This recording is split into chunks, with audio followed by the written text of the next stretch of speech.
Yes, students, good morning. Today we will be studying about the characteristics of family Leguminaceae, subfamily Papilionaceae, and the type of flower that we have taken. It is called Tritorium. Please mind the spellings. Spellings are very important. Now, this flower is blue in color. You can see the flower, and 2 or 3 flowers will be given to you. This is a very interesting flower. We will be discussing about it later on. But first thing is you have to cut the longitudinal section. Now this flower is zygomorphic. It means that it can be cut into 2 equal halves by only one plane. So the plane which goes in this direction. So we have to cut the flower in this direction.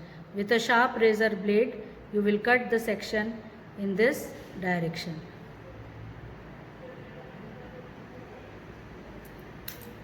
And then you can open it.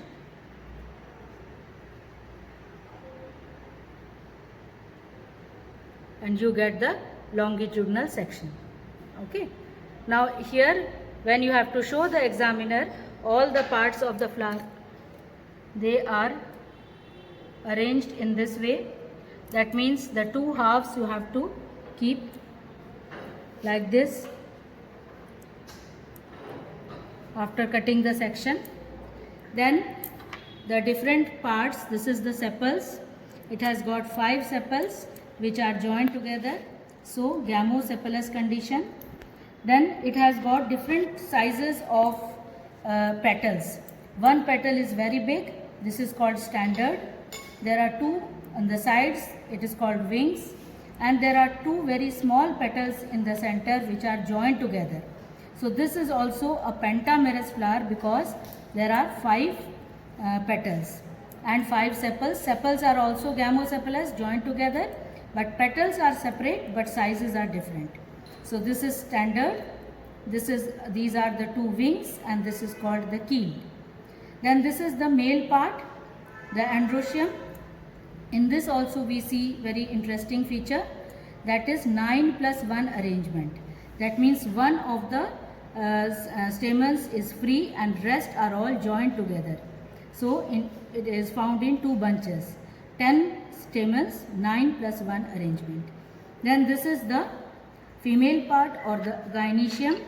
This lower part is called as the ovary, then style, and there is a very small stigma.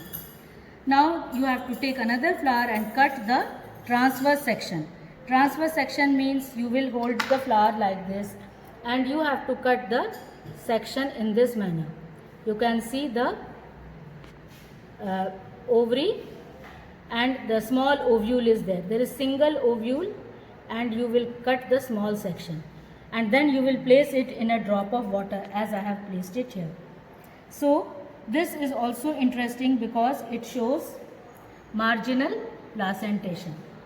Now what type of placentation? You will see marginal means what? I will show it to you with the help of this projection microscope. Now in this TS you can see this is the ovary wall. This is the placenta and there is a single ovule over here. So when it is the placenta is in the margin and it is attaching the ovule, this type of, and there is a single locule, this type of arrangement is called as the margin. Now we will be explaining about the different aspects of this family with the chart. Now in this chart they have taken the sweet pea or Lathyrus odoratus. This is a ornamental flower. It grows in a creeper and the flowers are bright magenta or pink in color, and this is the diagram of a whole flower. Now when you dissect the flower and you open the flower and you display it, this is the biggest petal. It is called as standard or vexillium. There are 2 side petals which are called ala or wings, and the keel or carina which is formed by joining of 2 small petals in the center. Then we see this is the male part or androecium. We see that there are 10 stamens here and one stamen is free. So free stamen and rest all are joined in a one bunch. Only the tips are free. So this type of staminal tube it is, but it is incomplete. So this type of arrangement is called as diadelphous stamens. That means stamens in two bunches. Then this is the female part or gynoecium. Here we see that this is the ovary and it is hairy, having small hairs attached, and it is elongated. Then this is the style, thin style, and a small stigma is there. This is the diagram of the vertical section. As I told you, this flower can be cut by only one plane into two halves. So this is the diagram of the ovary which you see in the vertical section. Here you can see clearly the placenta is on one side on the margin, and all these are the small ovules which are attached to it. It will develop into seeds later on.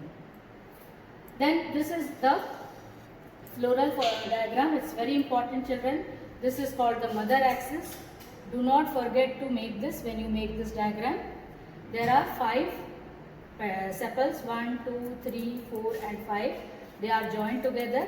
There is an epicalyx also sometimes. Then there are these 5 petals, and you see this is the biggest one, and this is showing here both the edges are outside, and the wings here one edge is inside, one edge is pointed outside. So this is showing twisted, and this one is both the edges are inside and they are joined. This is the keel or carina.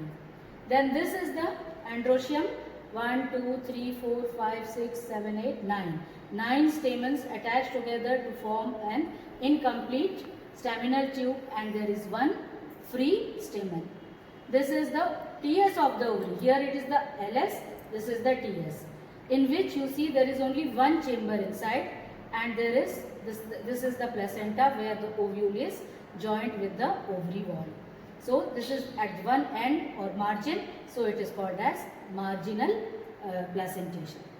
Now this is the floral formula. You have to remember this. It is showing that it can be cut into 2 equal halves in only one plane. So this is like this percentage type of structure you have to make. Then it is a bisexual flower. Both male and female parts are there in the same flower. This is the calyx. There are 5 sepals and they are joined together. So this is the bracket. This is the corolla, capital C. 1 plus 9. It is written wrong. This is the corolla. So there is one small one, then 2, the side ones, and the 2. These are 2 joined together, and so this is 1 plus 2 plus 2 joined together. This is the androecium. 1 plus 9 arrangement. 9 are arranged together, so they are having a bracket. Gynoecium, only one ovary is there with one locule, and it is superior ovary, so underlined. So these are the main features you have to draw: the LS of the flower, the complete flower, parts of the flower which is displayed, the floral formula, and the floral diagram. All these structures you have to make. And you have to remember two important members belonging to this family having economic importance. One is the Pisum sativum, that is the pea plant Pisum sativum, which is used as a vegetable, and then that plant, that is the Lathyrus odoratus, you can write the same one.